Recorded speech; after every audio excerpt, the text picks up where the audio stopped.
what's up guys? My name is Zack and today I am driving a 2025 Kia K4 LXS. Up front is a 2.0 liter inline 4 and down below is a CVT. Now I am super excited to be driving this K4 for two reasons, but the main fact is that this is all new for the 2025 model year. This is replacing the outgoing Kia Forte in the compact segment for Kia. It's completely redesigned. I think it looks really good, and this is a lightly optioned vehicle, and so this is going to be more so what a lot of people are going to buy. This isn't the top trim. This doesn't have all the bells and whistles, so it'll be a very real look. But if you would like to submit your own vehicle, you can head on over to my website, zackpradel.com/submit. It's a quick and easy submission form. It takes under a minute to fill out, and I come out to you. And huge thank you to Gerald Kia in Naperville for letting me borrow their K4 for this video. You can find their information down in the description below, as well as we'll talk more about them towards the end of the video. But let's get back to that 2 liter under the hood. Well, that's mostly unchanged from the Kia Forte. Nothing really new here. Makes about 147 horsepower. It's simple, it's efficient, it sips on gas, and that's all you need to know. Like I said, paired to it is a CVT. Now, Kia keeps changing the adjective they use to describe their CVTs. They were doing intelligent variable transmissions. It's all just continuously variable transmissions, just different word choice. And that's what you find here. Kia uses these transmissions in a lot of their lower end products, and while I don't love it, they're fine for the duties at hand. Last but not least, the Kia K4 is front-wheel drive, and so far you can only buy them in front-wheel drive. How does it feel to drive the Kia K4? It's a nice, simple driving experience. Don't expect anything too crazy from it. I like how it drives. It's simple. It's very easy to drive. The steering is light. Visibility is good. Ride quality is okay. Again, this is a more economical vehicle, so you are going to compromise in that area just a little bit. It's not going to ride quite like a Cadillac, but that's okay. You're not paying Cadillac prices. With that stuff out of the way, let's talk about the interior, because this is where you'll really start to notice all of the new changes. Well, in front of me is a completely digital gauge cluster, which I really like. I love the new design of Kias. I've driven a bunch of Kias with this gauge cluster. It's easy to read, and that's always the biggest thing that I care about. On the steering wheel on the left, we have our selector pages, steering assist, adaptive cruise, and drive mode for normal and sport mode. And off to the right, we have our music mode, skip track, volume, and voice commands, as well as our favorite button.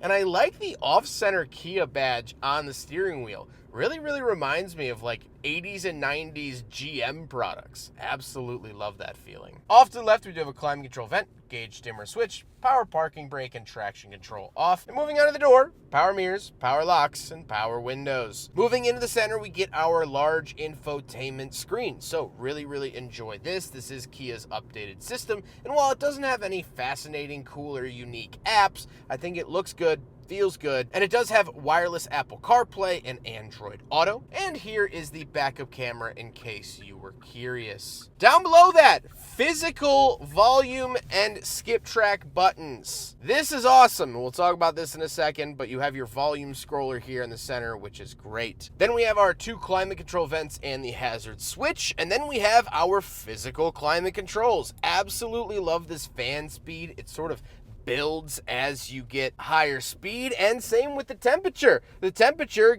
goes red or blue depending on the temperature. Really love these little lights. I think it adds a little funness to this car and almost a sort of retro throwback. But as I mentioned earlier, these are physical buttons, where in like the Kia EV6, they are going to those panels where it can either be radio controls or climate controls. This just gives it to you, and I love that. Huge win for Kia, in my opinion, and I hope that this style sticks around for the oncoming generations as opposed to these switchable touch ones. Down below, we do have USB-C ports, one for the radio or just charging, one for just charging, as well as a 12-volt outlet. Little area that on higher trims would be a wireless charger, but not here on the LXS. And then we have the engine start-stop button and the shifter. Shifter's very basic, although it is a new design for Kia. It still has the basic functionality of the regular shifter, so nothing new there. auto holding brake off to left, and our parking camera to the right. And then we have some cubbies and cup holders. So the cup holders actually come out of the side. You hit this button and they're sort of spring loaded,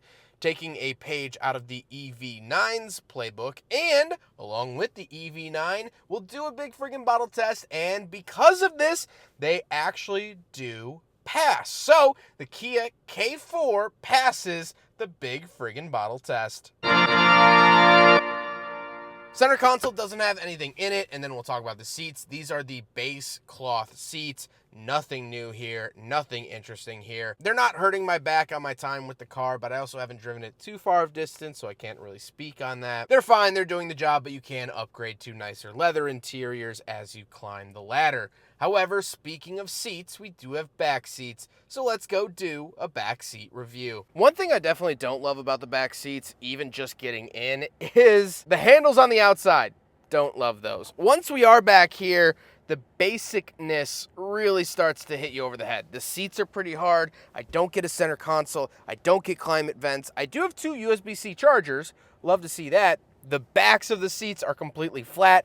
No storage back there. I'm actually surprised right now that I have power windows. So you are going to see some of the budget cuts, not necessarily up front, but back here. So if you do tend to drive people around a lot, the K5 is a little bit bigger, a little bit nicer, but honestly, knee room not hitting the seat in front of me, headroom not hitting the ceiling. So being a 5'11", not small guy, I fit back here really, really well. So just out of size, you don't need to go up to the K5. The K5 is going to have a few better features back here. If you do like a ride service, you know, Uber, Lyft, things like that, that might be somewhere you want to go, but these are a lot more affordable, so pick your poison there.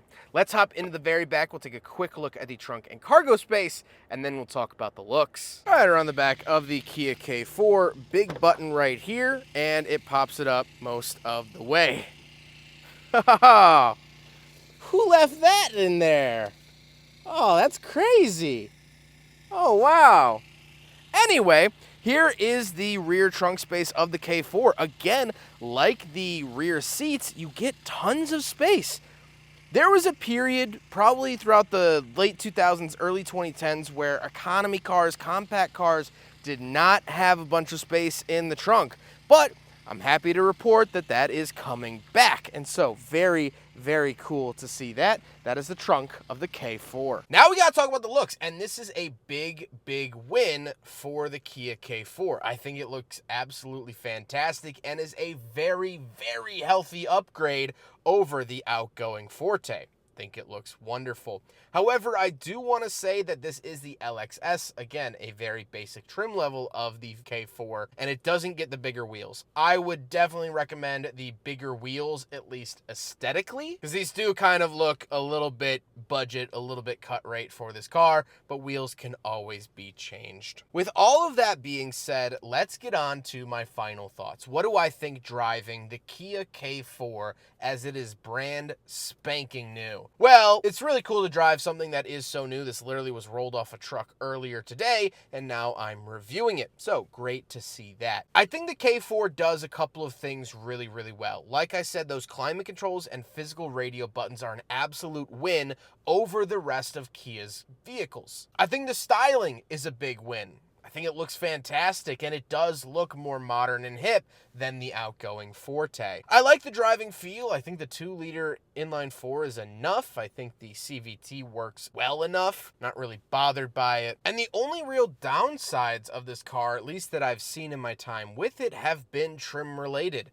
Again, those wheels, don't love. I would love a little bit of flashier of a color. I'd like a wireless charger, but again, all of those can be had at the higher price. $24,000 isn't terrible here in today's market. It's a sub $30,000 car, and I'm just happy to see that Kia is still making those. So here it is, the Kia K4 LXS. I hope this helped you on your buying search. I hope you guys enjoyed the video. Huge thank you to Gerald Kia in Naperville for letting me take out and borrow their vehicle for this review. They are wonderful to work with. They have one of the best warranties in the land. Always fantastic service, and they're undergoing some renovation to make their dealership even better, which I didn't think was possible. But huge thank you to them. But I hope you guys enjoyed the video. Don't forget forget to rate the video, comment on the video, and subscribe if you really liked it. Take care, guys.